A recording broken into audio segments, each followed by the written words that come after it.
अब्बा कभी कभी डांटते थे कि पढ़ने बैठो या ऐसा कुछ होता था? नहीं, ऐसा तो कभी कुछ नहीं हुआ। मेरे को खुद से ही रहता था कि पढ़ना है, क्योंकि अम्मी अब्बू की जो मेहनत देखते थे हम। सुबह अम्मी अब्बू उठ जाते, अब्बू काम पे।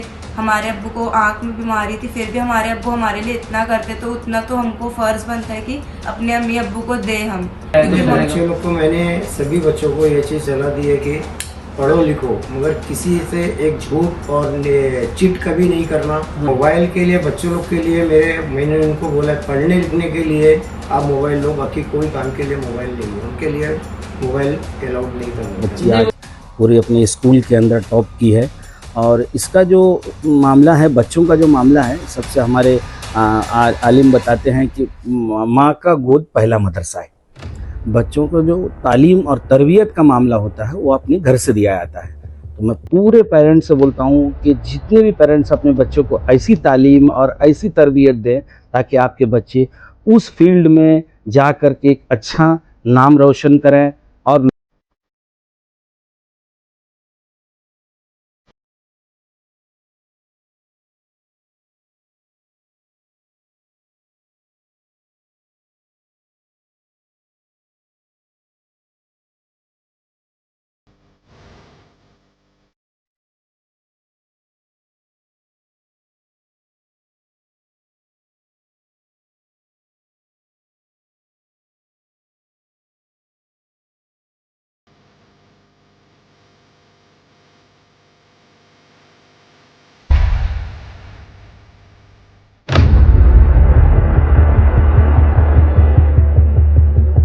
क्या आप इन गर्मियों की छुट्टियों में घर बैठे बोर हो रहे हो?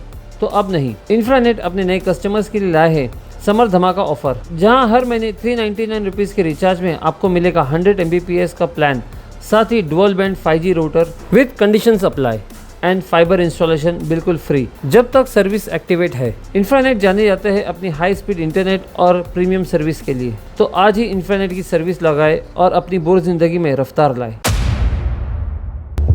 एसएससी में 94% लाकर स्कूल में किया टॉप, अक्सा स्कूल की टॉपर से खास बातचीत।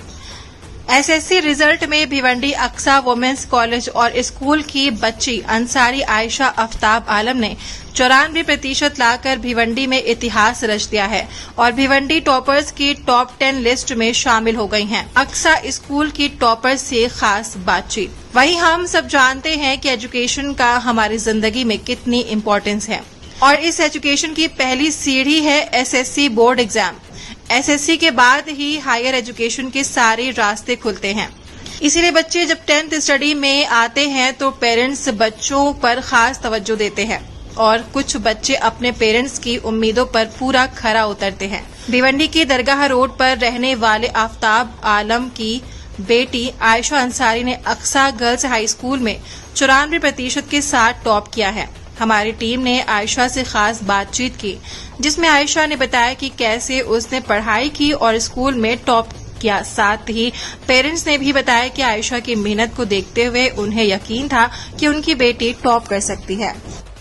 बेटा पहले तो अपना नाम बताओ और ये बताओ कि तुम कौन सी स्कूल में पढ़ती हो?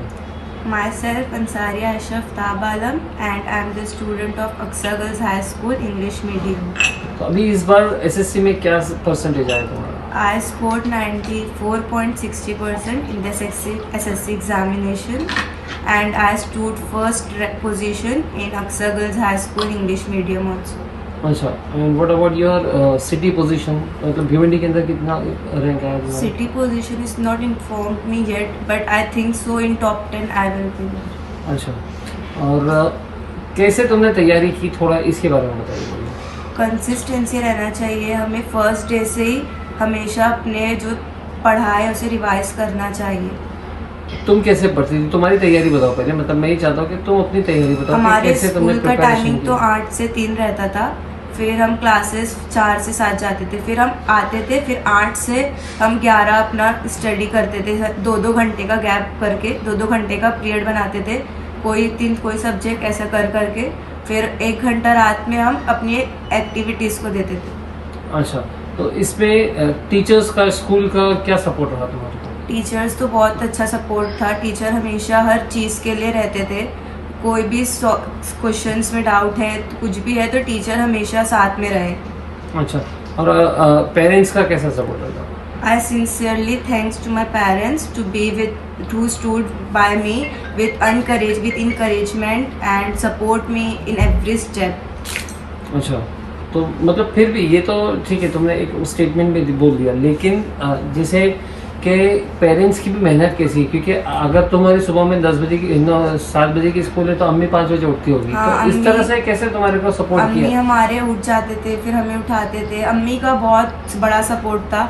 अम्मी और अब्बू हमेशा साथ में रहे हमारे, हमेशा। अम्मी बहुत हमेशा हमसे ज़्यादा तो अम्मी को टेंशन रहती थी कि हमारी स्कूल है, क्लासेस है, इतने बजे जाना है, और अब्बू भी हमेशा पढ़ाई के बारे में पूछते रहे। अच्छा, बोलो। इतने रैंक लाने के बाद मतलब आगे जो है क्या प्लान है नीट वगैरह में? मैं पीसीबी लेने सोच रही हूँ, फिर उसके बाद हम देखेंगे। अच्छा, मतलब अभी तुम्हारा गोल क्या है? जैसे कि you have to become a doctor, engineer, या तो कुछ और? मतलब doctor is my main goal. अच्छा, डॉक्टर बनना है। हाँ, बिकॉज मेरा साइंस में 95% रहा मार्क्स, तो मैं वही सोच रही हूँ। अच्छा, डॉक्टर बनना सोच रहे यस। हैं। ठीक, क्या परेशानी कभी कुछ आई थी ड्यूरिंग द ईयर के तुमको पढ़ाई में, या तो कुछ और दिक्कतें, कुछ परेशानी आई थी? हाँ, जब मैं बीमार भी रहती थी तो भी समझो पढ़ाई इतनी मेन है हमारे लाइफ में कि पढ़ाई से आगे कुछ नहीं है। बीमार रहती थी तब भी मैं पेपर्स अटेम्प्ट करती थी, और स्कूल तो मेरा रोज़ जाना रहता था। बीमार रहे कुछ भी रहे, पर स्कूल बहुत मेन थी मेरे लिए। तो अच्छा, तुम बीमारी के टाइम भी स्कूल जाती थी? हाँ। तो तुम्हारा अटेंडेंस 100% होगा फिर? हाँ, 100% था अटेंडेंस। अच्छा, तो इसमें एक ये बताओ मेरे को कि अब्बा कभी कभी डांटते थे कि पढ़ने बैठो, या ऐसा कुछ होता था? नहीं, ऐसा तो कभी कुछ नहीं हुआ। मेरे को खुद से ही रहता था कि पढ़ना है, क्योंकि अम्मी अब्बू की जो मेहनत देखते थे हम। सुबह अम्मी अब्बू उठ जाते, अब्बू काम पे। हमारे अब्बू को आंख में बीमारी थी, फिर भी हमारे अब्बू हमारे लिए इतना करते, तो उतना तो हमको फर्ज बनता है कि अपने अम्मी अब्बू को दे हम। क्योंकि मम्मी पापा का ये रहता है कि 10th में बच्चा खूब अच्छा परसेंटेज लाए। अच्छा। और स्कूल में भी टॉप करे, तो ऐसा हुआ था। तो फिर मुझे बहुत खुशी हुई कि मैं अपनी अम्मी अब्बू का सपना पूरा कर सकी। अच्छा, अब जैसे कि और कुछ बच्चे जो अभी 10th में गए हैं या और अभी आने वाले साल में, तो उनके लिए क्या मैसेज देना चाहोगी तुम? मैं उनको यही बोलना चाहूँगी कि पहले दिन से पढ़ते रहो, और कुछ भी रहे, कोई भी डिफ़िकल्टी रहे तो टीचर्स के पास जाओ, वो पूरी हेल्प करके देते हैं आपको। और बीमार हो, कुछ भी हो, थोड़ा सा ही रहता है, पर आप दवाइयाँ लो और जाओ अपने स्कूल, क्योंकि स्कूल बहुत मेन चीज़ रहती है 10th के लिए। ठीक, आफ्ताब भाई कैसा महसूस कर रहे हो बच्ची के इतने अच्छे नंबर परसेंटेज लाने पर? ये नंबर अच्छा है, मेहनत उनकी हुई है। वो खुद ही रात में 3-3, 4-4 बजे तक बीमार भी रहती थी, तो भी पढ़ते रहती थी। कभी मैं उठूँ रात में, वो बेटा सो जाओ, नहीं वो अपनी सो रही हो, फिर मैं जाके जब बेडरूम में सो जाऊँ तो बाद में फिर उठूँ देखूँ तो पढ़ गई बच्ची। मैं उसको बोला सुबह स्कूल भी जाना है, बोला आप जा रही हो, सोने के लिए जा रही हो। बाद में भी रात सुबह फिर कभी फजर की नमाज पढ़ के सो जाए, सुबह 7 बजे स्कूल चली जाए वो। अच्छा, कैसा गाइडेंस रहता था आपका? मतलब क्या एक्सपेक्टेशंस थी आप लोगों की शुरू से ही कि नहीं तुमको इतने ही परसेंट लाना है, या तो फिर आप ये बोलते थे कि नहीं बच्चा जैसा भी होगा चलेगा, हमको कम भी आए तो चलेगा? बच्चों लोग को मैंने सभी बच्चों को ये चीज़ सलाह दी है कि पढ़ो लिखो, मगर किसी से एक झूठ और चिट कभी नहीं करना, और झूठ बात कभी किसी से करना नहीं। जो चीज़ है सच्चाई पे चलना, झूठ बोलकर कभी भी कोई पढ़ाई चिटिंग ये सब कभी ज़िंदगी में नहीं करना। अच्छा, और ये सब करने से कुछ होता नहीं है, क्योंकि एक दिन आप आज पढ़ लिख लोगे, चिट करके पढ़ लोगे, पास हो जाओगे, मगर आगे के लिए तुम्हारे फ्यूचर के लिए वो चीज़ सही नहीं होगी। अच्छा, एक छोटा सा मैं पूछना चाहूँगा कि बच्चे जो है आजकल बहुत ज़्यादा मोबाइल वगैरह में देखते हैं, करते हैं, तो इन सब से कैसे आप दूर रखते थे? नहीं, मोबाइल के लिए बच्चों लोग के लिए मैंने उनको बोला पढ़ने लिखने के लिए आप मोबाइल लो, बाकी कोई काम के लिए मोबाइल नहीं है। उनके लिए मोबाइल अलाउड नहीं था उनका। नहीं, वो तो ऐसे तो मैं वही पूछना चाह रहा हूँ कि आजकल तो कोई माँ बाप नहीं चाहेंगे कि उनके बच्चे जो है मोबाइल में फिजूल चीज़ें देखें या फिजूल का टाइम वेस्ट करें, लेकिन आप कैसे रोकते थे ताकि और भी कुछ माँ बाप को उसके अंदर टिप्स मिले, कोई हिंट मिले कि आप कैसे मना करते थे बच्चों को, या क्या ताकीद रहती थी? बच्चों को कभी भी मोबाइल देखता था तो मैं खुद मोबाइल देखता था, उनको क्या देख रहे हैं, जब देखता था मोबाइल तो अपना पढ़ने इसका टॉपिक देखते रहते थे। मैंने उनको यही सलाह दिया है, आप कोई भी चीज़ हासिल करना है तो गूगल में जाके सर्च करके अपने पेरेंट्स से या तो मम्मी से, पापा से या टीचर से आप लोग सलाह करके ले लीजिए क्या क्या मुझे आगे करना है और कैसे पढ़ना है। और मोबाइल की बात है, मोबाइल तो बच्चे लोग का एक आज फॉरवर्ड हो गया, मगर मोबाइल से अपने माँ बाप लोग को दूर रखना है कि बच्चा मोबाइल तो देख रहा है मगर उसको ये नहीं मालूम है कि बच्चा मेरा मोबाइल में क्या देख रहा है। तो मतलब नजर रखनी चाहिए, नजर बच्चे के रखनी ऊपर कि चाहिए, आखिर बच्चा क्या- पढ़ाई कर रहा है कि मोबाइल कुछ और देख रहा है। ठीक ठीक ठीक। रिजल्ट में क्या कहेंगे? आज आपकी भांजी माशाल्लाह काफी अच्छे नंबर से पास हुई, थोड़ा सा बताएंगे इस बात। मैं अल्लाह ताला का शुक्र अदा करता हूँ कि अल्लाह ने बच्ची को इस लायक बनाया और इस तरह से कि वो बच्ची आज पूरे अपने स्कूल के अंदर टॉप की है।